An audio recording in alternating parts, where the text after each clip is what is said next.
Under a full moon, the silver-haired man begs the woman in white to stay, apologizing for her loneliness. He declares that his former incompetent self has been replaced by a much stronger version of himself. Determined to protect his loved ones, the silver-haired man recalls his vow to become strong enough to survive. As the woman in white walks away, a mysterious figure approaches the chapel where she stands alone. He pleads to reunite as a family, unable to endure their separation, while she weeps under her veil. Despite his emotional appeal, she firmly rejects his proposal to stay together and become a family again. She reveals the dangerous truth that she and their companions are witches, making their union impossible. A grim vision of execution by fire illustrates her fear that he would be killed for joining them. Overwhelmed by grief, she admits that the mere thought of him being executed is unbearable for her. She embraces the young boy and their creature, begging the silver-haired man to forget them and be happy. He remains silent and solemn, processing her heartbreaking request to be erased from his memory forever. Refusing to leave, he pulls her and the boy into a protective embrace as light fills the room. He emphasizes that the only fate he truly fears is losing the two people most precious to him. He vows to face all future hardships as a family, leaving her stunned by his unwavering devotion and kindness. She rests her head against him in a quiet moment of surrender as their confrontation softens. Looking at the chapel window, she questions why he remains so kind and acknowledges her deep love. Despite her love, she regrets not ending their relationship permanently to ensure his safety from her curse. In a childhood memory, young Alice witnesses her first public execution in a crowded city square. A hateful mob screams for the death of the accused while Alice watches from a high balcony. Bewildered, young Alice asks her parents why the crowd is demanding the deaths of those on stage. Her mother looks down with a sorrowful expression, unable to provide a simple, comforting answer. A narrative voice explains that witches are executed because they are believed to be threats to the country. Alice watches in horror as a child begs for help while being burned alive at the stake. The young girl is consumed by flames as the cruel execution ritual reaches its conclusion. Her father holds her, explaining that as nobles, they are legally required to witness these grim spectacles. He warns that failure to attend the ritual would lead to suspicion of them being allied with witches. The sight of a peer burning to death leaves a permanent and traumatic scar on Alice's young mind. Years later, Alice tells her maid Annie about the nightmares of the girl who perished in the fire. Annie justifies the executions, claiming witches nearly destroyed the nation and would have killed Alice's family. To explain the history of their hatred, Annie fetches a picture book titled The King and the Witch. The story begins with a king and a magic user ruling together before a conflict tore them apart. A simple misunderstanding between the two rulers escalated into a massive, world-altering argument. Consumed by fury, the magic user allegedly turned to dark magic to bring ruin upon the entire kingdom. The book depicts a graveyard, illustrating the lives lost during the magic user's rampaging destruction. The tale concludes with the king and his allies defeating the magic user to restore peace to the land. Afterward, the king declared all magic users evil and established specialized warriors to hunt them down. Young Alice wonders if the girl she saw die was truly an evil threat like the book describes. Annie clarifies that under national law, both witches and their family members are considered guilty of grave offenses. A chilling thought strikes Alice as she contemplates the terrifying implications of the harsh law. She asks if her parents and baby brother Colin would also be burned if she were a witch. Annie reluctantly confirms that the current law would demand the execution of her entire family in such a case. Terrified by the realization, young Alice breaks down in a fit of uncontrollable sobbing and screaming. Annie panics and tries to comfort the child, apologizing for scaring her with the grim legal reality. Her father enters the room with her mother and Colin, announcing their arrival to check on her. Annie takes the blame for Alice's distress, claiming the storybook was simply too frightening for the young girl. Her father scoops her up, offering reassurances that she is perfectly safe while he is there. Her mother thanks Annie and suggests they all have warm milk before bed to calm Alice's nerve.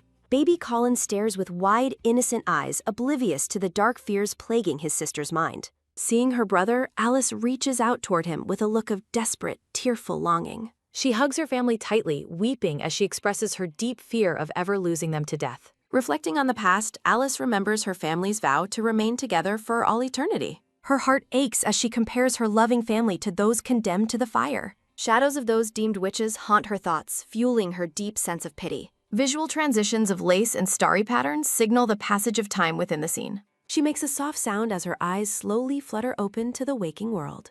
Oscar smiles gently at her, asking if she has finally awakened from her deep slumber. Alice is startled as Oscar explains she dozed off during their conversation after they had lunch. Worried, she apologizes for sleeping on him and asks if his legs have gone numb. Oscar reaches out to touch her face, noticing the trace of a tear she shed. He asks if she had a nightmare, noting that she was tossing and turning while asleep.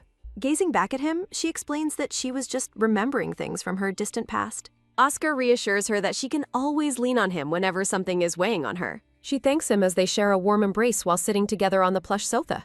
A close-up shows the couple sharing a quiet, intimate moment as they lean toward each other. As they lean in for a kiss, a nearby vase of roses begins to tip over. She wonders why these traumatic memories have suddenly returned to her now after so many years. The title card introduces episode 2 of the story, translated as, "Because I love you, I say goodbye forever." Shocked, Alice remembers the tipping vase was a precious gift bestowed upon them by the king. A loud crashing sound echoes through the room as the furniture is disturbed by sudden movement. Alice worries about the broken vase, but Oscar pulls her back to keep her from touching it. Oscar holds her firmly, his face inches from hers as he manages the situation with calm. Oscar silences her concerns with a deep, lingering kiss as the evening light glows around them. He insists on cleaning it later and rejects her suggestion to call for a maid right now. Smiling, Oscar suggests they spend just a little more alone time together before calling for assistance. Alice rests her head on his shoulder while Oscar affectionately strokes her long blonde hair. Laughing, Oscar says he is glad she understands him after she notes she cannot refuse him.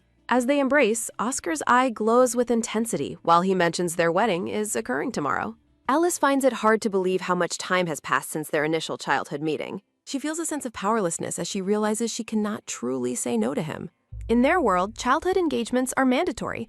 Oscar mentions his excitement for her upcoming wedding dress. Alice recalls how she was taught marriage is a duty, yet Oscar was always exceptionally kind. The children hold hands amidst a radiant glow, representing the immense love Oscar showed to her. At a formal dinner, the Roosevelt Count expresses his excitement for the union between their families. Alice's father, the Marquis, humbly responds that they are hardly a station befitting a noble house. The Roosevelt Count praises the Marquis's administrative prowess and his remarkable status as the king's aide. Alice's father claims he only strives to create an environment where the king can rule peacefully. The Count mentions hearing that Alice's father advised the king to make nobles witness witch executions. Alice's father explains that only those who share the king's ideal vision deserve to be nobles. Alice listens as her father describes the necessity of purging witches and excluding those with incompatible values. Young Oscar interrupts, telling his father that Alice is feeling scared by the nature of their conversation. Oscar politely asks his father for permission to take Alice out for a walk to distract her. Young Alice looks at Oscar with wide, tearful eyes, struck by his sudden and thoughtful intervention. Both fathers apologize for the frightening talk and permit Oscar to take Alice away to play. As they walk, Alice notices that Oscar's hand feels very cold while he leads her away. Looking back, she realized that Oscar was actually very nervous during that official engagement lunch meeting. A narration box clarifies that the flashback takes place during their post-engagement celebration lunch. Alice looks out at the sunny fields with joy while Oscar stands quietly behind her. Oscar points to a white horse galloping in the grass, introducing it as his horse, Spica. Overjoyed, Alice exclaims how cute the horse is and asks Oscar if she can pet it. Standing by the fence, Oscar says he is glad, which leaves Alice feeling slightly confused. Young Oscar asks Alice if she felt frightened by his father's talk regarding witches. Looking down at her hands, young Alice begins to confess her own dark experience. She admits that she cannot forget the pained expression of the girl executed long ago. Oscar gently reaches for her hand as they stand in the sun-drenched field together. He places a delicate 4-leaf clover into her palm to lift her heavy spirits. Alice is surprised by the small gift, while Oscar identifies it as a lucky clover. He explains that carrying it brings good luck, gesturing toward his horse in the field. With a bright, cheerful smile, Oscar asks the young girl if she likes the clover. Alice exclaims her joy, noting that Oscar never spoke of witches to her again. They share a peaceful tea time together as their friendship and mutual affection continue growing. Despite his constant kindness, Alice secretly feels guilty for having nothing to give in return. As they grow older, she wonders if she is truly worthy of such deep devotion. They visit a dressmaker for her wedding attire while the town prepares for their union. Oscar holds her, dreaming of a happy family, while Alice vows to ensure his happiness. The couple shares a passionate, lingering kiss as the evening light surrounds them with warmth. Pulling away, Oscar asks if she has finally moved past that recurring, haunting dream. He knows it was the nightmare of the execution, leaving Alice stunned by his intuition. Alice apologizes for worrying him, confirming that the old trauma had indeed returned once more. She laments her inability to handle the grim, noble duties expected of her high station. Oscar comforts her, insisting she should never force herself to be someone she is not. Alice thanks him with a tight embrace, feeling safe within his unwavering and gentle care. Oscar reminds her of their wedding tomorrow, his voice carrying a new, intense emotional weight. He confesses he can no longer hold himself back, pulling her closer with desperate need. Oscar gazes into her eyes, asking if he can finally be as close as possible. Alice is startled as he gives her the freedom to refuse him if she wishes. She remains silent, her blushing face revealing her own deep desire for his intimate touch. She questions why these memories return now, even as she yields to her passionate feelings. A vase of roses shatters, echoing her determination to hold on to this precious, fleeting moment. Oscar sweeps her into his arms, carrying her toward the bed as their passion ignites. Her dress lies forgotten on the floor as they surrender to their love for one another. Oscar looks down at her with intense devotion, vowing to cherish her for all eternity. Alice softly confirms her consent, ready to share her life and body with him completely. She reflects on her desperate need to believe that their happiness would remain forever unbroken. Shattering glass and falling petals frame her hope that they would never be torn apart. A promotional page features recruitment details for the translation team and highlights their various roles. The title card for the third chapter introduces the next phase of their complex journey. Oscar leans over Alice, telling her how beautiful she looks in the soft, intimate light. Alice reciprocates the compliment, thinking about the immense happiness Oscar has always provided her. As they lock fingers, she feels an overwhelming urge to convey her love through warmth. She reflects on her past certainty that this joy would last, unaware of future tragedy. A vision of Alice weeping on a red field highlights her profound, soul-crushing loss later on. She reveals that during their union, she conceived a child destined to save the country. Years later, the scene shifts to a luxurious mansion where a maid prepares the master's bed. Now 23, Alice works in disguise, her face changed but her spirit still focused elsewhere. She diligently cleans the room, hoping to return to her child before he falls asleep. She senses a presence behind her as a man's shadow falls across the pristine bedding. The master of the house suddenly grabs her, calling her by her alias, Lilith. Alice remains calm despite the unwanted touch, asking her master what he requires of her. The lecherous man admits he simply enjoyed watching her perform her domestic chores in silence. He makes a revolting proposition, inviting Lilith to spend the night in his bed. The lecherous master dismisses his wife as no longer a woman while embracing his maid, Lilith. He tells Lilith that she is far more desirable than his current life. Laughing, the master expresses a crude desire to sink his teeth into the maid. Lilith remains silent, privately wishing she could return to her room and rest. She gently rebuffs his advances, telling the master that they must wait. Claiming her marital status is complicated, she successfully avoids the master's intimate pursuit for now. Lilith calls the master a smooth talker as he promises to dote on her soon. With a polite smile, she wishes her master a good night and prepares to exit. After leaving the room, Lilith stands alone in the hallway, letting out a weary sigh. Narrative text recalls the tragic events surrounding her scheduled wedding day with Lord Oscar. Alice remembers awakening as a witch on the very day of her wedding ceremony. She explains that her hidden nature meant death for her family and beloved if discovered. To protect her loved ones, she fled, magically altered her appearance, and became the maid Lilith. Arriving in the kitchen, Lilith is scolded by the cook for being late once again.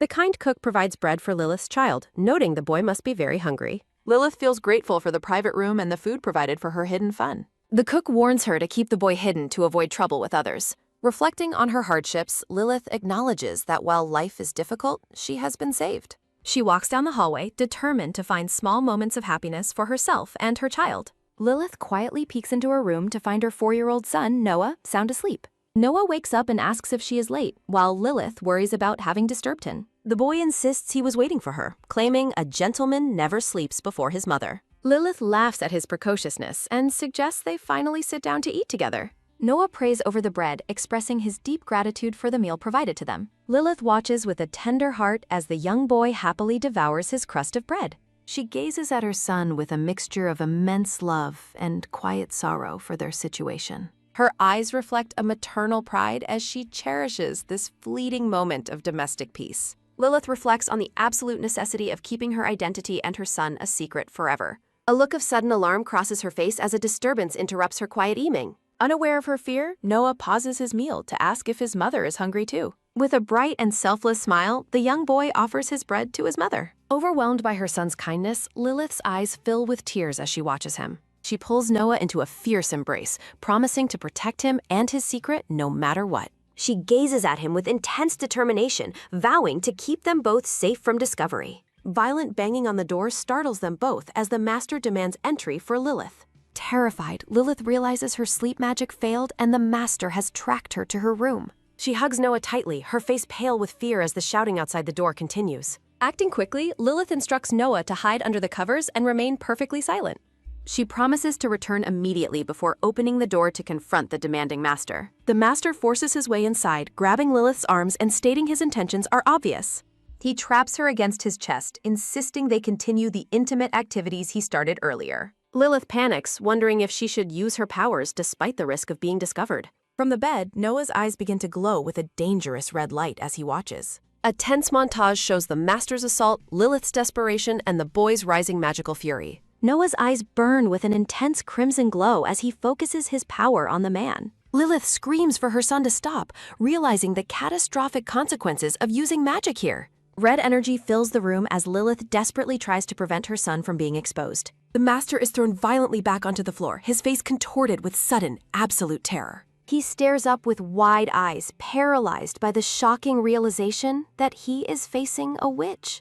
Screaming in panic, the master shouts that a witch has appeared in the house, summoning help. Orders are barked to summon the extermination squad and execute the suspects immediately. Oscar, now 25 years old, looks on with a cold and determined gaze. The story pauses briefly for a message about the translation team's latest recruitment efforts. A sudden, violent burst of pink magical energy erupts within the quiet mansion gardens. Lilith clutches her son tightly as they are engulfed by a swirling magical vortex. Realizing they are about to impact the ground, Lilith screams in fear during their descent. After the hard landing, Noah looks down in concern and calls out to his mother. Lilith reassures her worried son that she is unharmed and thanks him for his concern. Sensing approaching danger, Lilith realizes she must find a way to escape before being discovered. Lilith gazes at her son, realizing his latent magical abilities are their only hope for survival. Though she wished to wait, Lilith concludes there is no time left to hide the truth. Lilith explains they must escape together and asks for his help, leaving the boy confused. Lilith reveals Noah caused their sudden teleportation as a loud explosion echoes through the grounds. The pair freezes in alarm as a sudden noise disrupts their secret conversation in the garden. Violent vibrations rock the area as Lilith pulls her son close to shield him from danger. Lilith apologizes to her frightened son, wishing she could explain their dire situation more clearly. Lilith promises to protect him despite the fear, urging him to be brave for a moment. Armed guards surround the pair as Lilith asks her son to stand strong by her side. A guard accuses Lilith of being a witch and reveals the authorities have been summoned. The guards move in aggressively, seizing the mother and child to prevent any further escape. Lilith realizes with horror that capture means certain death for both her and her innocent son.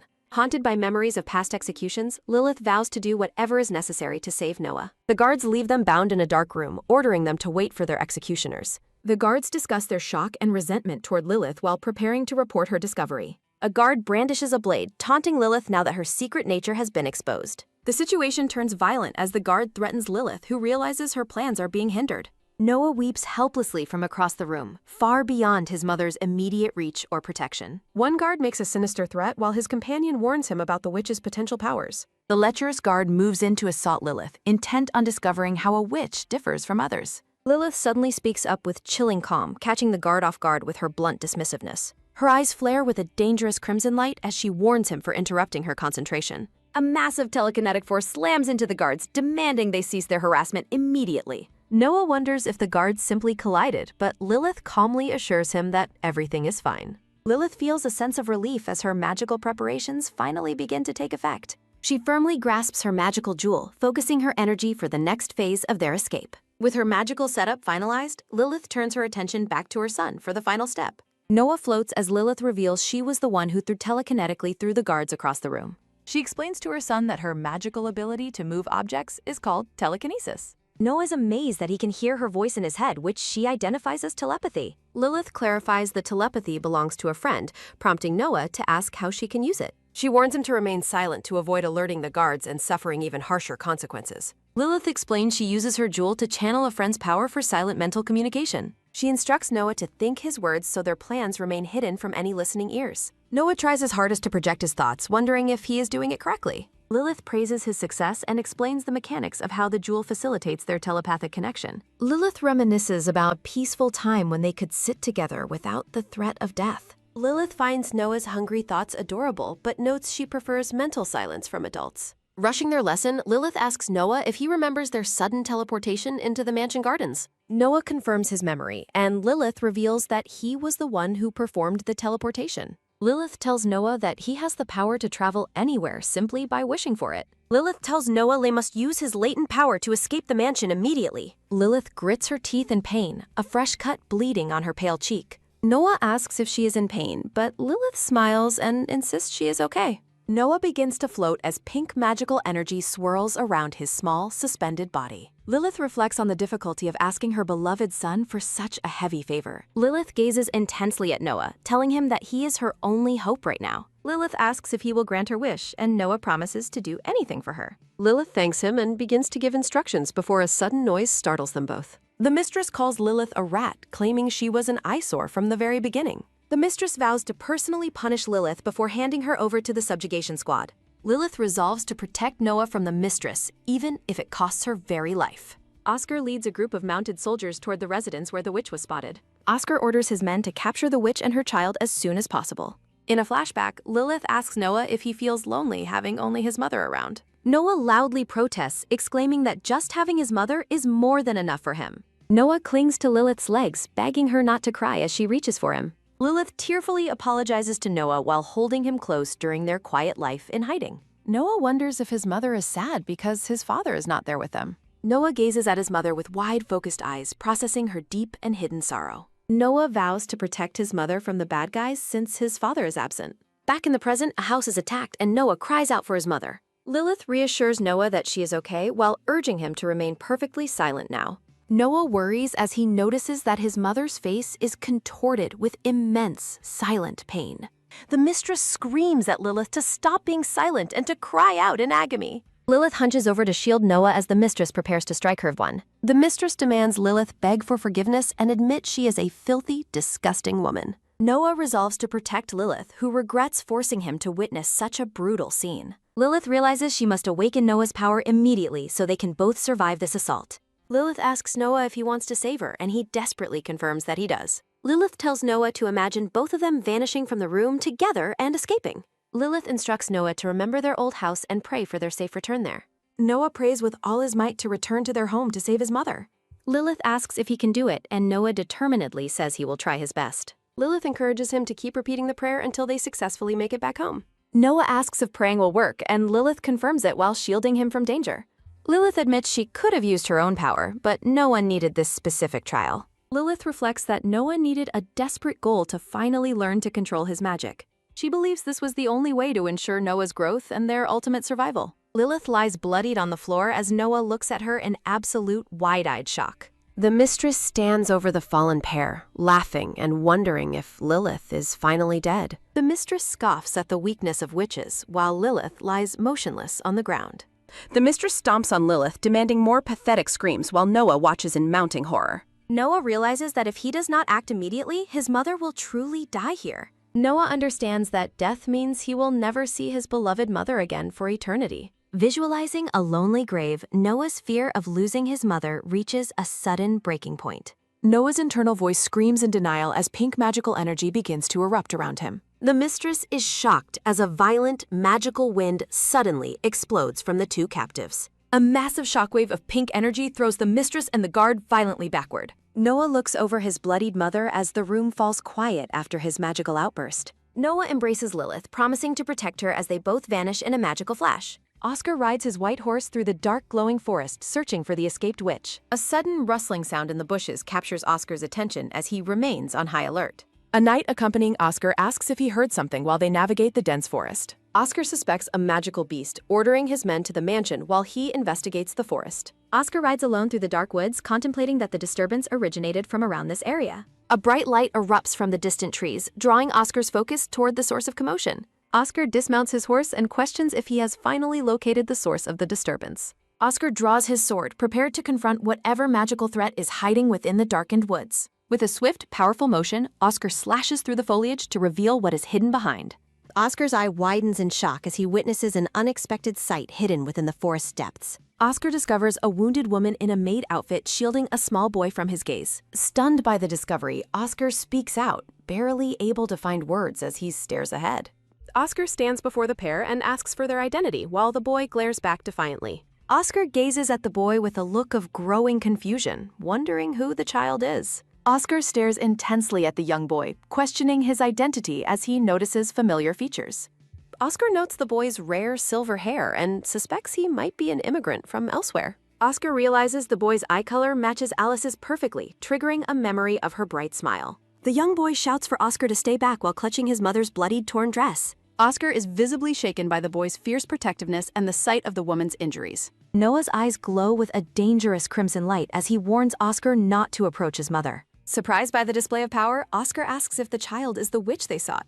Noah defiantly acknowledges his nature, challenging Oscar's authority while protecting his mother with his magic. With intense determination, Noah vows that he will never allow Oscar to touch or harm his mother. Oscar watches in disbelief as the pair suddenly vanishes in a brilliant burst of magical energy. Desperate to stop them, Oscar shouts for the pair to wait and reaches into the empty air. Oscar trails off, standing alone in the clearing as he struggles to process the sudden disappearance. Oscar cries out into the night, desperately trying to convey that he is not their foe. Oscar stands alone in the woods, his cape billowing as he realizes he has lost them. Oscar collapses in a flower field, lamenting his desperate need to find his missing beloved, Alice. A pillar of light and bubbles rises from a dark pool, signifying a magical transition. Lilith wakes up with a start, her eyes wide with shock at her new, bright surroundings. A blinding flash of light consumes the scene, marking the completion of the teleportation spell's effect. Lilith gazes at the lavender field, wondering if they have actually arrived at a familiar location. Lilith identifies the location as her old village, while Noah looks up at her in confusion. Overwhelmed with relief, Lilith pulls her son into a tight embrace as he calls out to her. Noah asks if his mother is unwell, but she gently reassures him that everything is fine. Lilith smiles through her tears, expressing her joy that Noah's magical abilities have successfully saved them. Lilith praises her son's incredible feat, prompting a shy and happy giggle from the young boy. Noah worries about his accuracy, but Lilith confirms his success despite them not being at the house. Lilith reflects that this specific location must hold some deep significance to their past or future. Noah remains skeptical about their location, noting that he has no memory of the beautiful field. Lilith comforts her son, beginning to explain the history of the place they have just reached. Lilith reveals that the last time she was here, Noah had not yet been born into the world. Noah excitedly runs toward the village while Lilith follows close behind, keeping a watchful eye on him. The quiet village stands before them, bathed in soft light and surrounded by lush green trees. Quaint wooden houses with thatched roofs are nestled peacefully within the heart of the secluded forest. Noah marvels at the hidden forest village and asks if it is inhabited, but Lilith doubts it. Noah looks up at his mother with curious eyes, questioning why such a place would be empty. Lilith pauses, her expression solemn as she prepares to explain the tragic history of her home. Noah tightly grasps his mother's hand, seeking comfort as they venture further into the abandoned village. Noah asks if his mother is feeling pain again while they walk together. Lilith admits she is, her expression heavy with a deep and unspoken sorrow. Lilith explains her heart aches when remembering their saviors, while Noah repeats the word. Her gaze turns distant as she becomes lost in the shadows of the past. Lilith recalls the man and women who protected her and her unborn child. She tells Noah that without their intervention, they both would have certainly died. Lilith decides they must find a place to stay for the night immediately. Fearsome wolves with glowing red eyes prowl the darkness, making shelter a priority. Noah asks about their location as they enter a dark and creaky old building. The interior is a dusty, abandoned cottage that Lilith identifies as her former home. Lilith notes the cottage's remote location will provide them safe shelter from the storm. Chibi Noah's stomach growls loudly, causing the young boy to blush with deep embarrassment. Chibi Lilith giggles at her son's hunger, finding the moment unexpectedly cute and endearing. The pair enthusiastically resolves to go find something for their dinner in the forest. Chibi Lilith reassures Noah that she has already fully healed her wound with magic. They sit by a crackling campfire roasting fish while Noah leans against his mother. Lilith strokes her son's head gently after he falls into a deep, peaceful sleep. Her expression turns somber as her mind drifts back to a specific tragic day. Flashback shows a village in flames as the dreaded witch hunters arrive in force. The hunters relentlessly attack the fleeing villagers amidst the chaos of the burning town. A man calls out to Alice as they flee through the dark, rainy forest. The man vows to save Alice and the child she carries in her womb. In the present, Lilith weeps as she whispers the name Craig into the night. Lilith wonders if Craig and the others are watching over them from beyond. She introduces the sleeping Noah to her saviors, noting how much he has grown. 5 years ago, Craig galloped through the rain, carrying Alice away from the danger. On her wedding day, Alice believed she was destined to be the happiest bride. Alice admired her reflection in the mirror, feeling like the luckiest woman alive then. She radiated joy, completely unaware that her special day would soon turn into a nightmare. Her eyes shone with hope as she prepared to marry the man she loved. The maid enthusiastically agrees that Alice looks wonderful, heightening the bride's excitement further. Alice waits alone in her room, a sense of nervous anticipation filling her heart.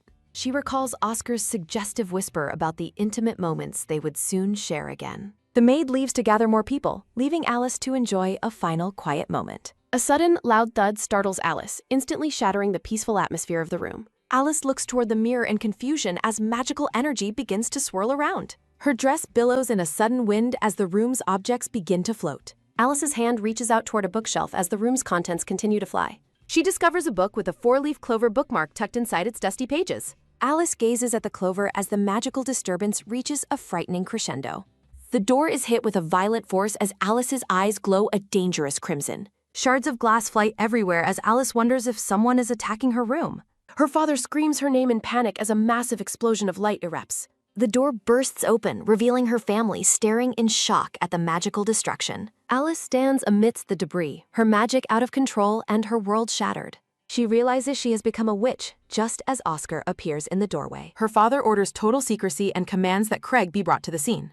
Alice collapses onto the floor, weeping uncontrollably as her bridal dreams vanish into ash. Her father approaches his trembling daughter, his face full of grief and paternal concern. He pulls her into a tight embrace, promising that they will never leave her side. Alice weeps bitterly as her newly awakened crimson eyes reflect her mounting terror. Alice's father pulls her close as she hysterically apologizes for the danger she has caused. Her father insists she is blameless, but Alice remains consumed by her overwhelming guilt. Alice visualizes the horrific fate of witches, fearing her family will face execution beside her. She laments that her secret nature will bring ruin to her mother, father, and Colin. Alice's eyes widen in shock as the reality of her dire situation finally sinks in. Alice realizes her marriage to Lord Oscar would lead him to a fiery, tragic end. A servant interrupts the emotional scene, announcing that he has successfully brought Craig as ordered. Craig and the maid arrive, staring in absolute disbelief at the wreckage of the bridal chamber. Her father urgently commands Craig to take Alice and flee the mansion immediately for safety. Colin and the mother are stunned as they question the sudden and drastic turn of events. The father realizes discovery means death for everyone, especially since Oscar's family are witch hunters. Her father warns that Oscar would eventually detect even the slightest change in Alice's nature. He notes that, fortunately, they are currently the only ones aware of Alice's transformation. The father demands Craig hide Alice immediately, and Craig solemnly accepts the grave responsibility. Craig vows to protect Alice's life even if it requires him to sacrifice his own. Alice weeps as she continues to apologize while her family watches her with deep heartbreak. The family shares one final desperate group hug as they call out to Allison's sister. Her father hopes for a future reunion as long as they all manage to stay alive. He encourages Alice to endure this hardship and survive for the sake of their future. A horse neighs loudly, signaling that the preparations for their escape are finally complete. Elsewhere, Oscar reacts with shock to an unexpected development regarding his impending wedding. A messenger informs Oscar that an envoy from Alice's family has arrived at the gates. Alice's father orders a staff to pack her essentials and prepare for an immediate departure. Craig confirms he will have the horses ready at the back door for their escape. Her mother laments that Alice must flee while still wearing her beautiful white wedding dress. Her father insists there is no time to change as Alice tearfully apologizes to her family. The father takes the blame, apologizing for a society that forces them into such misery. He declares they must fight to survive as the first drops of rain begin falling. Heavy rain begins to pour over the landscape as a new, difficult journey begins. Craig gallops through the storm, carrying the fleeing Alice away to an uncertain future. Her father stands alone in the rain, offering a silent, final farewell to his daughter. The scene shifts as a fiery determination takes hold amidst the dark and rainy night. The tragic history of the witch and the hunter begins to unfold in the shadows. Her father's parting words echo through the storm, urging his daughter to survive no matter what.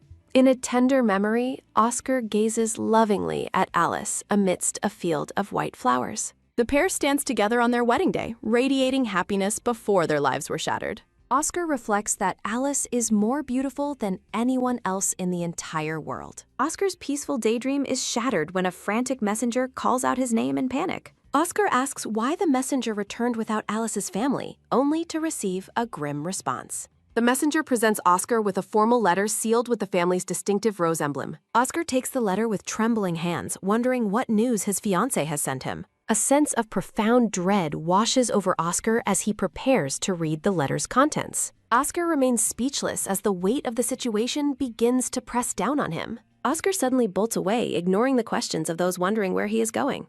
The letter falsely claims Alice died from a magical beast disease to hide her true nature. Alice's father is shown writing the deceptive letter to save his family from the authorities. Oscar stands at the locked mansion gates in the pouring rain, finding the residence abandoned. The letter asks Oscar to forget their marriage ever happened for the sake of his safety. Oscar desperately searches the empty halls as the letter concludes with a final, heartbreaking apology. Oscar reads the letter and screams Alice's name in a fit of absolute, heart-wrenching despair. The letter urges Oscar to forget his fiancée and live his own life happily from now on. Signed by Alice's father, the letter claims Alice has tragically died from the incurable mad beast disease. Narration explains a witch's curse originally brought the monsters and this terrifying disease into the world. The sickness causes agonizing symptoms like fever, hallucinations, convulsions, and eventually total delirium before death. Oscar recalls Alice's beautiful smile before volunteering for the elite witch subjugation squad to seek vengeance. He vows to personally destroy every witch to avenge the woman he loved with his own hands. The scene shifts to the military encampment where Oscar has been stationed for many long years. A close-up reveals Oscar's glowing amber eye as he suddenly snaps awake from his painful memories. He sits up in his dark tent, realizing the memories of his past were just a dream. Oscar holds Alice's green pendant, noting she still hasn't been found despite the many years past. He steps out of his tent, reflecting on the person who risked their life for the truth. He looks at the sky, wondering if his fallen companions in the afterlife find him useless now. Clutching the pendant, he resolves to finally find a clue to Alice's whereabouts on this day. Lilith stands alone in a sunlit field, gazing thoughtfully at the clear blue sky above her. Noah approaches his mother, curious if she sees something special in the vast and empty sky. Lilith admits she was hoping to meet a friend while Noah holds her hands with curiosity. She encourages Noah to find delicious fruit instead, prompting the young boy to cheer with excitement. Noah eagerly begins searching the lush green forest for fruit while Lilith watches him with affection. Lilith closes her eyes and smiles peacefully, her mind wandering back to a distant and rainy night.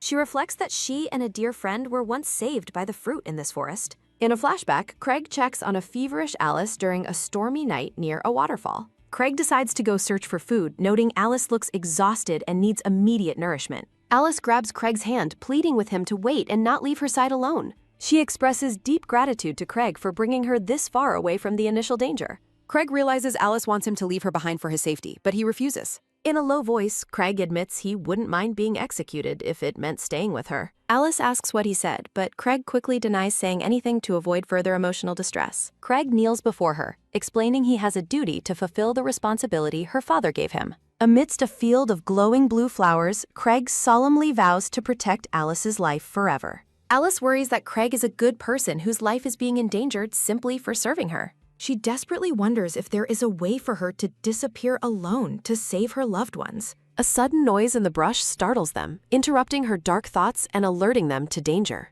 Craig immediately pulls Alice into a protective hug as they realize someone is watching from the shadows. Voices from the darkness confirm their location, signaling that their pursuers have finally caught up. Craig tells Alice to hide behind him while he prepares to face the approaching unknown threat. He stands firm, ready to protect his lady from whoever approaches through the dark forest. Silhouettes of two mysterious women emerge from the trees, watching the pair with an intense gaze. A montage of various characters and past events signifies a transition in the unfolding story. Alice wonders who the two women are as they reveal themselves fully under the moonlight. Craig questions if they are merely people living nearby or if something more dangerous is afoot. The two women stand calmly before the pair, their presence filling the forest with a strange energy. Alice senses a bad feeling as one of the women's eyes glows with a mysterious, dark light. A red moon hangs over the scene as a warning declares a witch has appeared nearby. Craig reacts with sudden alarm to the accusation, his focus intensifying on the mysterious newcomers. Craig prepares to defend Alice, his posture becoming aggressive as the tension in the air breaks.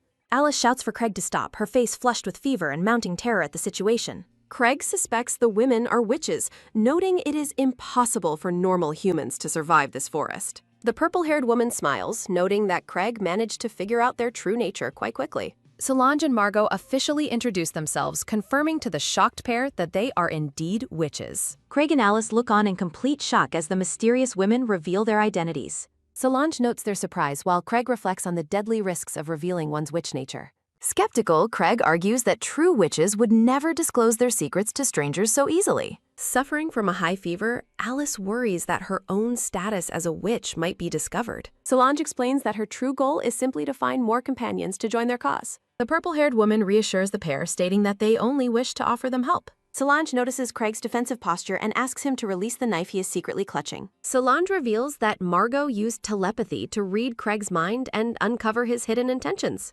Solange warns the blue-haired man that his thoughts are too transparent for his own safety. Solange teases Craig, revealing that his secret love for Alice is perfectly clear to the child. Identifying herself as a healing witch, Solange uses her magical powers to treat Alice's severe fever. Bathed in a soft green glow, Alice's eyes flutter open as the healing magic takes effect. Alice realizes she feels much better while Craig watches the display of magic in stunned silence. Solange asks if they finally believe their story now that they have demonstrated their magical abilities. Solange and Margot formally welcome Alice and Craig into their community as fellow witches and allies. Narration explains that the raspberry field serves as a boundary between their haven and the world. The group travels through the mystical barrier toward a hidden sanctuary where they can live safely. They arrive at the Village of Hope, where Dorian greets Alice as a newly arrived witch. A close-up shows the kind and welcoming face of the elderly woman in the village. Dorian explains that the village is filled with witches and their families who protect one another. Narrative boxes explain that Alice and Craig's lives would have been very different without this village. Alice weeps with gratitude, realizing she would never have raised her son without their intervention. She reflects on the pain of leaving Oscar, but found peace raising her child with help.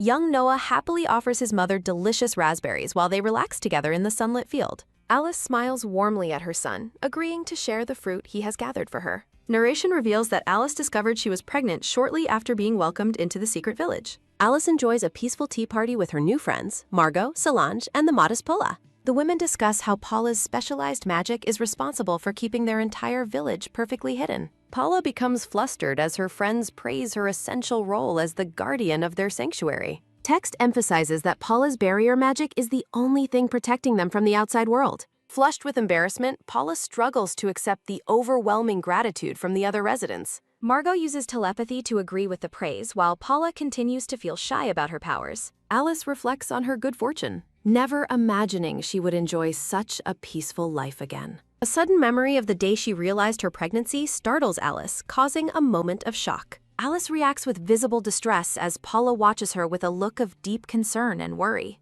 In a flashback, Craig expresses his alarm after returning to find Alice in a weakened state.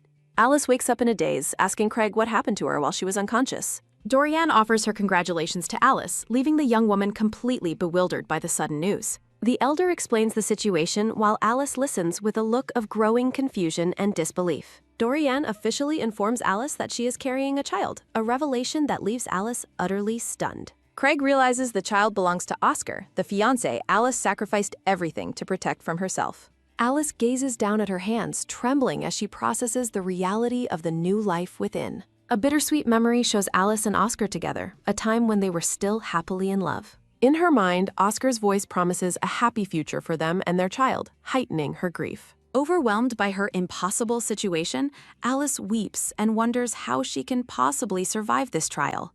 She laments that while she always dreamed of Oscar's baby, the current circumstances are far too painful. Alice fears her child will face execution as part of a witch's family if they are caught. Dorian comforts the distraught Alice, acknowledging the constant danger they face while living as witches. The older woman tells Alice that she saw a bright and wonderful future upon hearing the news. A vision of a happy future shows Noah running through the village while Alice watches with joy.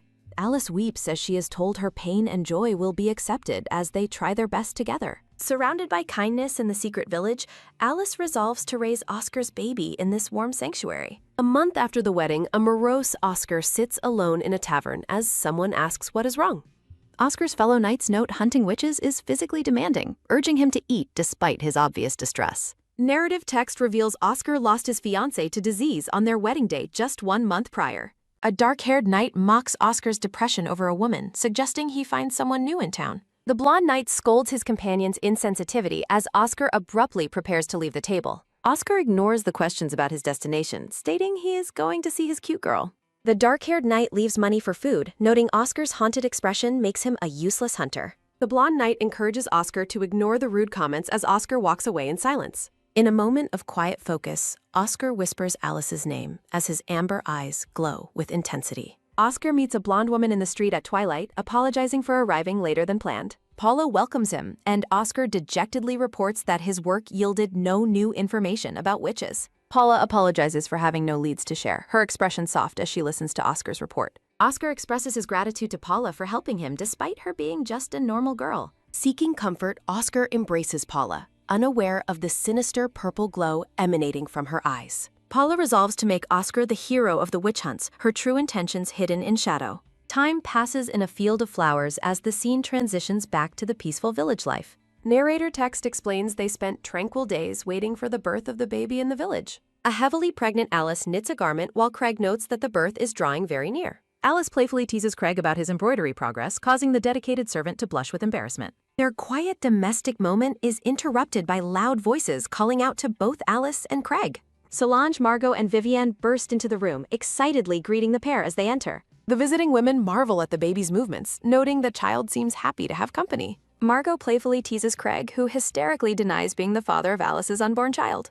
Craig insists it is inappropriate to call him a father, as he is merely Alice's devoted servant. Vivienne scolds Margot for her unnecessary comments while Margot continues to giggle at Craig's flustered reaction. Solange brings the group to order, announcing that they have brought a wonderful present for Alice. Alice looks on with curiosity as Solange mentions they received special permission from Dorian for the gift. A floral emblem and stylized text introduce the next chapter of the story. Craig and Alice enter a restricted rose garden, noting that only permitted individuals may cross this boundary. Solange explains they are searching for a hibernating creature known as the child who only lives here. Alice watches with wide-eyed wonder as the search for the mysterious creature continues in the garden. Solange proudly presents a round, winged white creature, leaving the pair shocked by its unusual appearance. Solange identifies the small magical animal as a flower fairy, native to the enchanted rose garden. A text box explains that magical animals are creatures naturally endowed with various magical powers. Solange commands the fairy to open wide, and the creature complies by opening a massive mouth. Solange demonstrates her healing magic, explaining that the fairy can be fed and store this energy. The flower fairy begins to glow with a vibrant green light after absorbing Solange's magical power. Alice watches in amazement as the creature illuminates the garden with the stored healing energy. Solange explains the glow proves the magic was absorbed, while Craig remains stunned by the display. Solange instructs Alice to place her hand over a small injury on Craig's finger for a demonstration. Alice is told to pray for healing while holding the fairy to channel the stored magical energy. Concentrating deeply, Alice closes her eyes and prays for Craig's minor wound to be fully healed. A soft green light flows from Alice's hand through the fairy and onto Craig's injured finger. Craig stares in disbelief as his wound completely vanishes, leaving his skin perfectly smooth and healed. Solange explains the fairies act as vessels, allowing anyone touching them to use the stored magic. Margot reveals that the creatures can even store transformation magic, showing a glowing purple jewel. Craig realizes that even an ordinary human could use magic with these fairies, asking if such secrets are safe. Solange admits she usually fears telling humans who might betray witches to the dangerous witch-hunting nights. A mysterious figure stands amidst falling leaves, their presence marked by a single ominous word. Margaret stands in a vibrant field, declaring that witches must protect one another even at life's cost. Margaret apologizes for her delay, but Alice expresses profound gratitude for being welcomed into their village. The elder explains she waited for prophetic confirmation of trust before revealing the flower fairy's secrets. Paula notes that her foresight has become sluggish lately, causing significant concern among her magical companions. A somber vision shows the community mourning as their collective strength begins to wane with time. Looking deeply into Alice's eyes, Margaret prepares to deliver a revelation regarding her companion's unborn child. Margaret prophesies that Alice's child is a beacon of destiny destined to revitalize the witch community. A glorious vision depicts a leader uniting witches and humans to live happily under the sun. Margaret affirms that regardless of destiny, the child will always be a cherished member of their family. A bright light punctuates the elder's final acceptance of Alice and Craig as true, trusted comrades. Surrounded by roses, Margaret officially entrusts the couple with the collective magic of their people. Margaret asks Craig if he is willing to shoulder the heavy burden of protecting their magical legacy. Craig feels deeply honored by the trust placed in him to guard something so undeniably precious. Alice firmly pledges her commitment to the path ahead as her hair catches the morning light. Embracing the elder, Alice vows to successfully bring her healthy child into their hopeful new world. Dorian expresses her excitement for the future as she shares a joyful moment with her friends. A playful glance from behind a tree signals a moment of fleeting peace in the forest. Alice reflects on those lost while cherishing the happiness found in her current family and community. A gentle smile plays on Alice's lips as she contemplates the possibilities of what lies ahead. Alice dreams of a future where her family can finally reunite and live in peace together. Hopes for the future are suddenly shattered by the arrival of a terrifying and violent night. 2 months later, the village is engulfed in flames as a brutal winter storm rages overhead. A lone figure kneels in despair on the blood-stained snow amidst the ruins of their home. Paula reports that the village has fallen and Dorian has been captured, sparking immediate panic. Craig uses magic to bolster Alice, lamenting that their powerful barrier should have remained impenetrable. Paula wonders if a betrayal occurred, her eyes narrowed with suspicion as they hide in the cave. Alice feels trapped between her memories of Oscar and the current life-threatening crisis they face. Alice realizes she is going into labor and believes her child is communicating through telepathic power. Alice explains the baby is lending her power for an escape, shocking her companions with the revelation. Paula struggles to understand the phenomenon as a knight is heard approaching their secret hiding spot. A young knight discovers the witches in the cave, but his shock is quickly met with resistance. Dorian appears behind the intruder, using her powerful charm magic to distract him from his mission. The knight's eyes take on a heart-shaped glow as he falls completely under the witch's influence. The enchanted knight wanders away while Dorian's companions express their awe and fear of her magic. Despite their temporary success, Dorian's expression remains grim as she prepares for the inevitable next wave. Seeing many more knights approaching, Dorian resolves to go out and drain their will to fight. Dorian refuses to wait for capture, prompting Craig to step forward and join her dangerous mission. Alice calls out to Craig in distress as he prepares to make a final stand. Craig expresses his profound gratitude for the chance to protect Alice and Oscar's unborn child. Holding the glowing jewel, Craig requests permission to tap into Alice's magical life force for their defense. Paula restrains a frantic Alice as a massive, menacing shadow looms over the entrance to the cave. Alice asks Craig if he is truly certain, warning him they might never see each other again. Craig finds peace in his sacrifice, believing that protecting Alice's life is his highest honor. A massive wave of crimson energy erupts as the confrontation with the extermination squad begins. Craig shouts his final vow to stake his very life on Alice's safety amidst the chaos. A diverse character montage highlights the various individuals caught in the center of the conflict. Paula desperately holds Alice back as Craig's shadow marks his final departure to face the enemy. Alice begs Craig not to go as she watches him walk toward the cave's snowy exit. Fleeing deeper into the cave, Alice and Paula leave behind the scene of Craig's ultimate sacrifice. A purple-haired woman stares in utter disbelief at a sudden and shocking development. Alice reacts with pain as her pregnant belly begins to emanate an intense, glowing light. Surrounded by her companions, Alice collapses as the mysterious magical energy continues to surge. A massive explosion of red magical power suddenly illuminates the dark surroundings with blinding intensity. In the chaotic aftermath, a woman desperately calls out for Alice amidst the swirling magic. A knight discovers the scene, startling the purple-haired woman as the situation grows more dire. The purple-haired woman flees with Alice, reflecting on the cruelty of the current witch hunt. Alice huddles on the ground, lamenting that she is the only survivor of the tragedy. She continues her desperate escape through the forest, leaving the scene of the struggle behind. The scene shifts to a dimly lit dungeon where a night patrol makes its rounds. Oscar stands at a prison cell, shocked to find Alice's former servant held as a witch. Craig sits alone in the darkness of the cell, looking battered and completely defeated. Seeing Oscar at the bars, Craig smiles weakly and expresses his profound sense of relief. Craig is grateful to meet Lord Oscar in such an unexpected and desolate location. Oscar questions why Craig is imprisoned in a settlement where only witches were supposedly captured. Oscar begins to suspect a connection between Craig's imprisonment and Alice's mysterious disappearance. Craig reaches through the bars using a glowing magical jewel that leaves Oscar utterly stunned. Oscar is baffled, noticing that Craig is communicating with him through telepathy without moving his mouth. Craig urgently tells Oscar to remain quiet to avoid drawing the attention of other guards. Knights stand watch nearby, unaware of the secret telepathic conversation occurring inside the prison. Craig explains he is using telepathy magic to share vital information that must remain secret. He conveys a sense of extreme urgency, noting that he will likely be gone by tomorrow. Oscar questions how a man can use magic if only women are known to be witches. Craig reveals that anyone can wield magical power as long as they possess his special jewel. Oscar asks why such a powerful and forbidden magical object is in Craig's possession. Craig focuses intensely, his eye glowing as he prepares to ask a crucial, heart-wrenching question. He asks Lord Oscar if his love for Lady Alice still remains strong even now. Oscar passionately confirms his devotion, insisting his love for Alice has never wavered for a moment. He declares he could never love another woman, much to Craig's visible and profound relief. Craig delivers the shocking revelation that Alice is actually alive despite the official reports. He explains that Alice is a witch, but was fortunately not among those recently captured. Narration confirms that Alice managed to evade the Knights and is not currently in custody.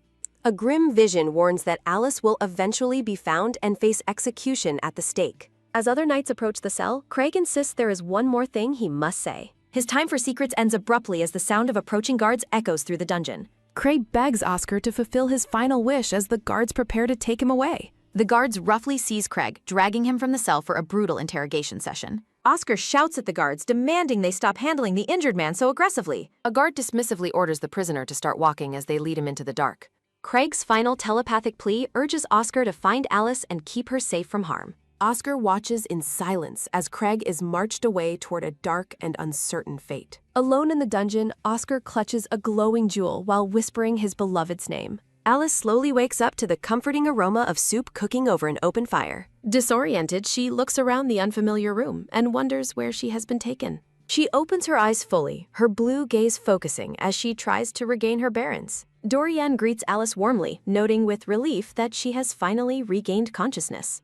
Alice is surprised to find the elderly woman preparing food alongside a small, winged creature. She is shocked to learn from the elder that she has been unconscious for a week. A fleeting memory of her and Craig running toward an exit flashes through her mind. Alice desperately wonders what happened to her friends during the chaos of their narrow escape.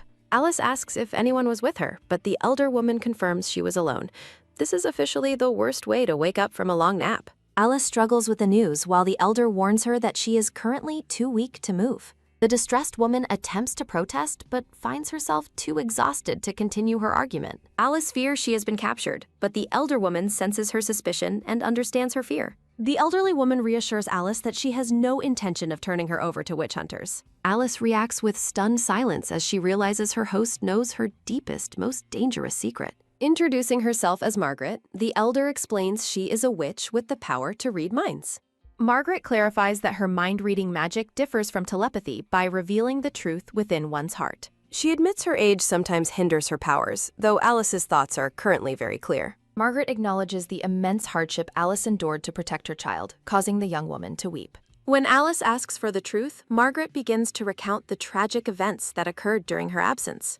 A blinding flash of magical energy signifies the start of a deep and painful memory. Alice is startled as a familiar voice suddenly echoes through the room, calling her name. She is overwhelmed with shock, wondering how it is possible to hear a friend's voice so clearly. Margot appears in a magical vision, confirming she is communicating with Alice through her unique telepathic powers. The atmosphere shifts as the heavy weight of the unfolding story settles over the room. An elegant title card signals the beginning of a tragic and pivotal new chapter in the saga. Margaret instructs Alice to touch the flower fairy to establish a two-way telepathic connection with her friends. Alice frantically asks Margot about the safety of their companions while clutching the small magical creature.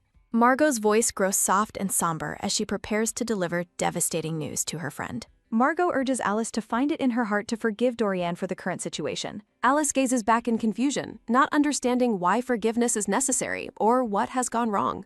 A dark sense of foreboding fills the air as the truth begins to reveal itself. A horrific vision shows Alice's friends tied to wooden stakes, surrounded by an angry, shouting mob. Dorian is among those captured, standing silently at the stake as she faces her final moments. Margot explains that Dorian's final prophecy concerned the safety and future of Alice and her child. Dorian weeps and repeatedly apologizing, her heart breaking over the tragedy befalling their secret community. Solange stands bound to a stake, looking down with a mixture of sadness and quiet resignation.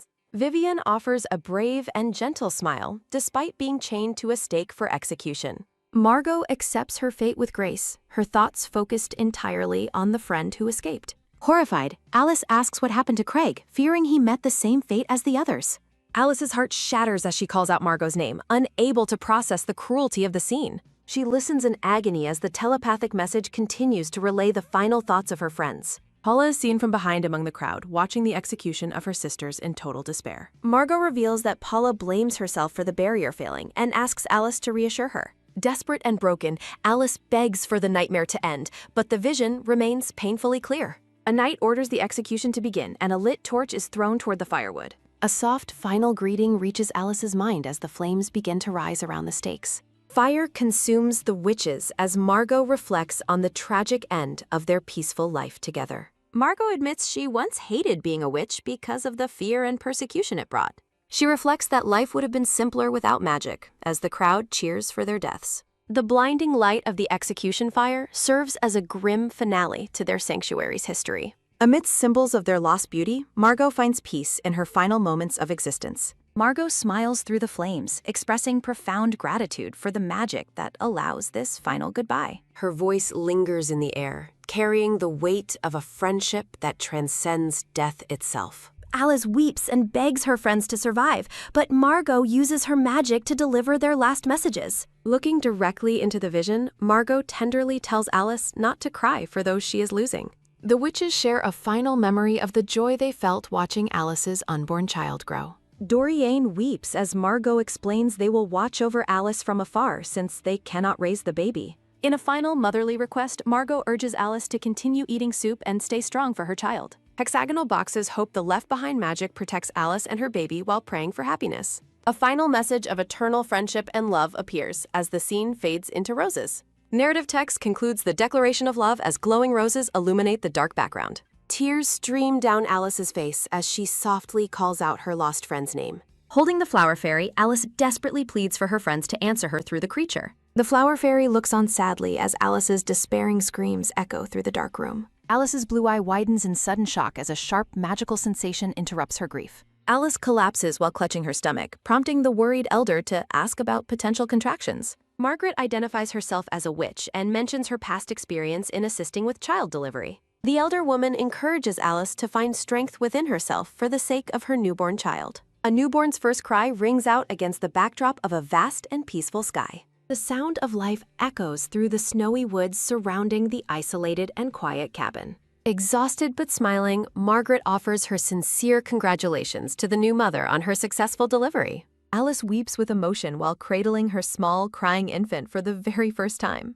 Close on the baby's face, Alice marvels at the sheer loveliness of her newborn son. Still crying, the baby reaches out while Alice gazes down at him with profound maternal love. Alice imagines Oscar holding their son, questioning if the child can truly find happiness in this world. A dark, heavy transition emphasizes the grim reality of the child's future in a hostile world. Alice reflects that being discovered would doom both her and the innocent child to a tragic end. Margaret notes the baby's cuteness, but the weight of their dangerous situation hangs in the air. A horrific vision shows the child and his father consumed by fire, highlighting Alice's deepest fears. Alice mourns her lost friends, lamenting that their peaceful lives were ended so cruelly and abruptly. The atmosphere becomes heavy and suffocating as Alice struggles to process her grief and current isolation. Sobbing, Alice questions the fairness of their situation since they only used their powers to help. Margaret emphasizes that their kind were merely healers who used their power to help others.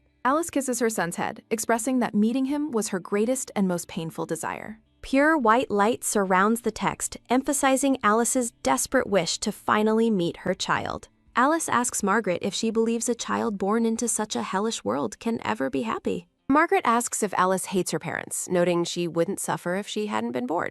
Alice looks at her son and firmly disagrees with the elder woman's pessimistic line of reasoning. Alice realizes that if she hadn't been born, she would never have met Lord Oscar. She reflects that she would have never met her child, her family, or her devoted servant. Margaret acknowledges that Alice's past must have been filled with truly beautiful and meaningful connections.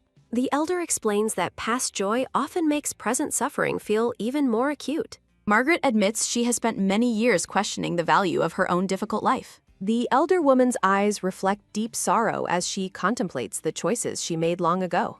Margaret reveals her origin as an ordinary human with a family, leaving Alice utterly shocked. Narrative text explains that more than 50 years have passed since Margaret left her former life. Looking out toward the light, Margaret wonders about the current state of the family she left. Margaret explains she abandoned her loved ones immediately upon discovering her magic to protect their lives. Curious about the outcome, Alice asks the elder woman what eventually happened to her abandoned family. The elder woman reveals her former partner found happiness with a new wife after she left. Margaret admits her choice was painful, but insists it was the right decision for everyone involved. A flashback shows the hooded woman watching her past love from afar, embracing her solitary fate. Margaret reflects that she simply kept moving forward, trusting in the path she chose for herself. Turning the focus back to Alice, the elderly witch asks what her own intentions are. Margaret asks Alice to consider what kind of future path she will choose for her child. The elder witch asks if Alice can choose a life she will one day look back on proudly. Alice prepares to answer, the gravity of the decision showing on her determined expression. Looking at her sleeping infant, Alice prepares to declare her resolve as the child's mother. Alice gazes down at her newborn, vowing to do her absolute best for his future. Margaret smiles warmly and advises Alice to get some proper rest to make the right choice. A white bird soars through the sunlit sky, signaling a transition to a peaceful day. Pure white feathers drift through the clouds as the atmosphere remains tranquil and bright. Narration explains Alice felt profoundly lonely after losing everyone she knew in the recent tragedy. Text boxes describe Alice's lingering regret over being unable to save her fallen companions. Despite her crushing grief, Alice finds new purpose in the life of her small child. In the town closest to Alice, Oscar resolves to honor the magic entrusted to him. Oscar looks out with a solemn expression, his profile illuminated by the morning light. A decorative text box declares a firm resolution to carry the heavy burdens of the past. Oscar walks through the town gates, vowing to raise the child with all his heart. Oscar reaches Versen, noting it is the closest town to the woods where the witches were cut. He recalls appealing to the subjugation captain to use the town as a base for his search. Oscar fears that if other knights find Alice first, she will be sent to the stake. Staring with intense determination, the knight fiercely swears he will never let Alice be captured. Holding the jewel, Oscar apologizes for not witnessing the final moments of his departed friends. He clutches the magical amulet while promising to fulfill the heavy duty placed upon him. Surrounded by roses, Oscar swears he will find Alice and save her from the knight's stake. Stylized text and floral patterns introduce the start of a pivotal new chapter. Baby Noah cries loudly in his crib while Alice asks what is bothering the infant. Alice struggles to soothe her son, noting he has already been fed and changed recently. Smiling tenderly, Alice asks the baby if he was feeling lonely without his mother nearby. Alice laments how difficult life has become since the baby's birth and the loss of her friends. She reflects on the child's arrival while struggling with his refusal to sleep or stop crying. Alice despairs in a frantic moment as the baby refuses milk despite her best efforts. Alice's eyes fill with tears as the overwhelming weight of her situation takes hold. Margaret enters the room, noting that the lack of sleep is making things very difficult. The elder witch offers to watch Noah so that Alice can finally get some rest. A heartfelt expression of gratitude reaches up toward the bright sky as Alice finds relief. Narrative text explains that Margaret, a fellow witch, has provided vital help and support. A simple transition panel indicates that more time is passing in the flower-filled sanctuary. Settling into bed, Alice wonders what her mind will reveal during her much-needed sleep. Amidst shimmering lights, Alice hopes she will be able to see her beloved in her dreams. A soft voice calls out Alice's name from within the brilliant light of a dreamscape.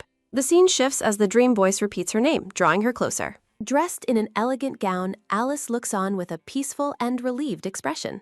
Oscar stands in a sunlit garden, reaching out his hand and inviting Alice to join him. The pair moves toward each other across a vast field filled with vibrant, colorful flowers. Alice cries out Oscar's name as she throws her arms around him in a joyful embrace. The lovers stand together in the garden, surrounded by the beauty of the dream world. Oscar gazes at Alice and smiles gently while asking if her feelings remain the same. Time seems to stand still as the two lean in close for an intimate moment. As they share a kiss, the dream suddenly shatters and Alice's eyes snap open. Narrative text explains that her precious dreams of her beloved always end at that exact moment. Waking up in the dim room, Alice wonders how long she was actually asleep. A sudden sound causes Alice's eyes to snap open as she returns to reality. Baby Noah lets out a happy, gurgling laugh while surrounded by soft white flowers. Margaret explains that the infant refused to leave his mother's side while she was sleeping. Overjoyed, Alice pulls her son into a tight and loving embrace on the bed. Alice reflects that having her baby and kind helpers makes her difficult life feel truly worthwhile. A small creature eats an apple, while narration reflects on the life and magic entrusted to them. The scene transitions to the sky as the text emphasizes the weight of inherited will and responsibility. Alice stands with baby Noah in a field of autumn leaves, looking up at the beautiful morning sky. Alice and Noah gaze forward with determination, their eyes bright against the warm glow of the morning. A sudden sound in the foliage startles Alice, prompting a cry of alarm as she looks around. Alice sees Margaret leaning against a tree before the elderly woman begins to collapse from exhaustion. Margaret falls forward onto the ground as Alice cries out her name in a moment of panic.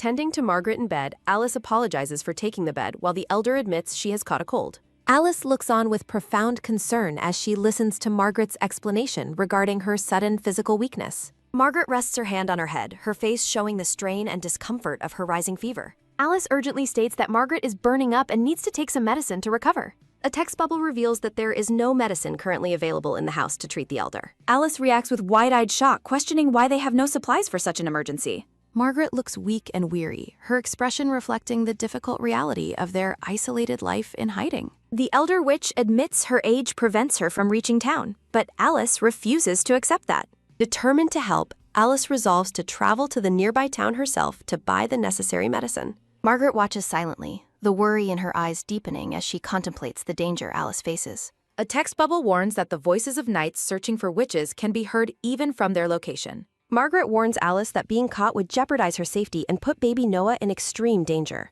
Alice remains resolute, trusting in the magical charms left by her friends to keep her hidden and safe. Margaret looks on with a pained expression, sensing Alice's unwavering determination to help her regardless of risk. Alice uses magic to transform her appearance, changing her hair color and eye shape to avoid detection. Margaret remains silent, observing as Alice successfully alters her visual identity to look like a different person. The elder witch tells Alice she can find money in the drawer to fund her trip to town. Margaret tells Alice to use the remaining funds for herself, while urging her to be careful for Noah's sake.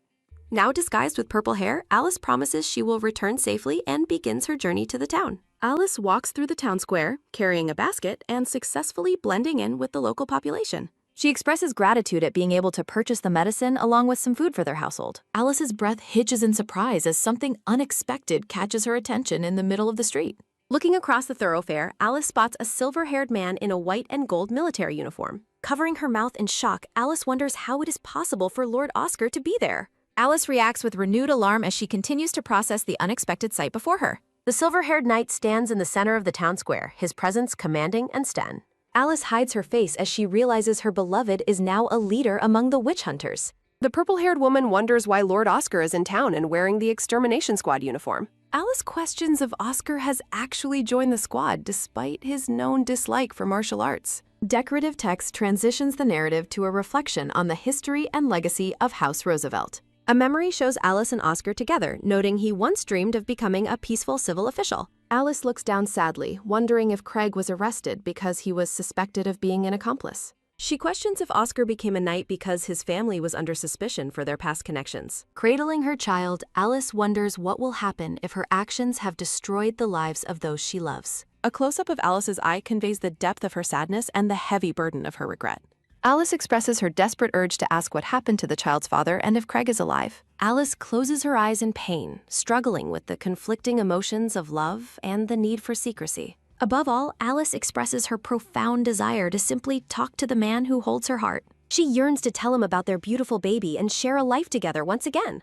A vision of domestic bliss shows Oscar, Alice, and their infant son as a happy and unified family. Reality returns as Alice's eye reflects her inner agony while she remains hidden behind her magical disguise. Narrative text declares Alice's firm resolve to protect her child from the harsh and dangerous world. Oscar and the disguised Alice stand on opposite sides of the street, a vast emotional distance between them. Alice internally declares her unwavering resolve as she prepares to face the difficult journey ahead. Lord Oscar is shown in a reflective state, his profile suggesting the weight of his duties. An elegant title card signals the beginning of a new chapter in the saga. Baby Noah's mouth is shown in a tight grimace as he prepares to let out a loud cry. Carrying her child, the purple-haired Alice reacts with shock as Noah suddenly begins screaming. Noah's cries intensify, leaving Alice in a state of panic as she frantically wonders what to do. Passers-by in the town square cast annoyed looks toward the woman and her loudly crying infant. Desperate to soothe him, Alice asks if Noah is hungry, while the baby continues his distressed wailing.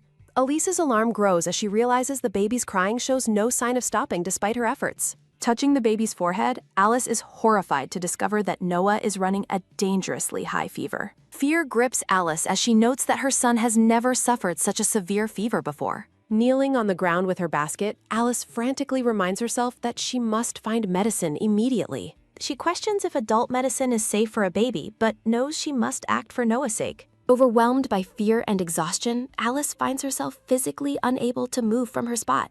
A silver-haired knight approaches the kneeling woman and politely asks if she requires assistance. Startled, Alice looks up with wide eyes as a shadow falls over her in the town street. The purple-haired woman stares at the newcomer, her face etched with profound worry for her sick child. Lord Oscar asks if she is all right, while Alice recognizes her beloved despite her magical disguise. Alice explains the child's fever, prompting Oscar to express concern and wonder how he can help. Oscar asks if she is alone, and Alice confirms she is the only adult present while fearing discovery. Close to tears, Alice reflects that their brief exchange is already overwhelming her emotionally. Tears well in Alice's eyes as she struggles to maintain her composure in front of the man she loves. Oscar kindly offers to carry Alice's heavy basket as she tends to her crying infant. The knight suggests they visit a nearby hospital to get the baby properly checked by a professional. Alice admits she lacks the money for a hospital, but Oscar tells her not to worry about payment. Oscar urges her to focus entirely on her child's health while he handles the immediate logistics. Alice acknowledges his kindness, her heart heavy with the weight of her secret and her fear. Fearful for Noah's life, Alice admits she couldn't survive if he met a tragic end like her friends. Bowing deeply, Alice desperately begs the knight to save her son from his worsening illness. Oscar leads the way with a gentle expression, while Alice follows him with a look of immense relief. Narrative text emphasizes that Lord Oscar has a reputation for never abandoning those in distress. As they walk together, Alice watches the man who was once the center of her world. Alice reflects that this selfless kindness is the quality she has always loved about Lord Oscar. Later, Noah rests peacefully in a hospital bed as his fever finally begins to subside. A knock at the door startles Alice, who is watching over her sleeping son in the quiet room. Oscar enters with a tray, reassuring Alice that the doctor expects a full recovery by tomorrow. Alice expresses her deep gratitude for his help in finding medical care she could actually afford. Oscar insists he was happy to help and presents a teapot filled with a soothing beverage. The knight explains that he has brought some herbal tea for the exhausted mother to drink. Oscar notes the tea is safe for a new mother and will have a relaxing effect on her. Smiling warmly, the knight encourages Alice to drink the tea and get some much-needed rest. Their hands briefly touch as the teacup is exchanged, a moment charged with unspoken history. A warm memory surfaces of a past tea time shared between the two lovers in happier days. Alice takes a long drink of the herbal tea, feeling its warmth spread through her body. She lets out a soft sigh, finally feeling some of the immense tension leave her frame. Seeing her relax, Oscar expresses his genuine pleasure that she is finally feeling a bit better. Oscar mentioned seeing her struggle with a diaper earlier, noting how difficult parenting appears to be. Alice explains that Noah is 9 months old and she is more used to things now. Oscar repeats the baby's age with a thoughtful expression as the math begins to settle in his mind. Alice's eyes widen in sudden alarm as she realizes her casual comment might reveal her secret identity. Alice fears Lord Oscar will calculate Noah's age and realize the truth about their shared past. Looking at the baby, Alice worries that Noah's resemblance to Oscar will reveal her true identity. The dread of exposure intensifies as Alice imagines the knight finally realizing who she actually is. Alice panics that Oscar will realize Noah is his own child as the knight speaks thoughtfully. Oscar considers that the infant's hair color looks like his own while Alice watches him fearfully. A transition concludes the chapter as the narrative prepares to explore the fallout of discovery.